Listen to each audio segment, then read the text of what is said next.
मित्रांनो, आपल्या आयुष्यात कष्ट न करता फुकटचं कसं मिळेल याकडे जो लक्ष देतो तोच व्यक्ती वाटणी मागतो. कारण त्याला मिळालेलं कधीच पुरेसं वाटत नसतं. वाटणी मिळाल्यावरही तो माणूस समाधानी नसतो. कोणाला किती मिळालं याचंच मोजमाप तो करत असतो. त्याला कुणाचं कष्ट दिसत नाही, फक्त स्वतःची अपेक्षा करण्यातच तो वेळ वाया घालवत असतो. आणि प्रामाणिक कष्ट करणारा माणूस कधीच वाटणी मागतही नाही. त्याला त्याच्या कष्टाचा हिस्सा आपोआपच मिळत असते. कारण वाटणी मागण्यात स्वार्थ असते, तर वाटणी करणारा हा निस्वार्थ भाव ठेवत असतो. आणि नातं हे भावनेनं टिकतं.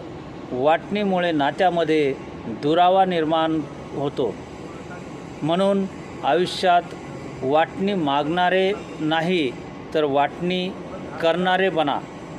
कारण वाटणी मागणाऱ्यापेक्षा वाटणी करणाऱ्याला समाजात किंवा आपल्या कुटुंबात हे जास्त महत्त्व असते.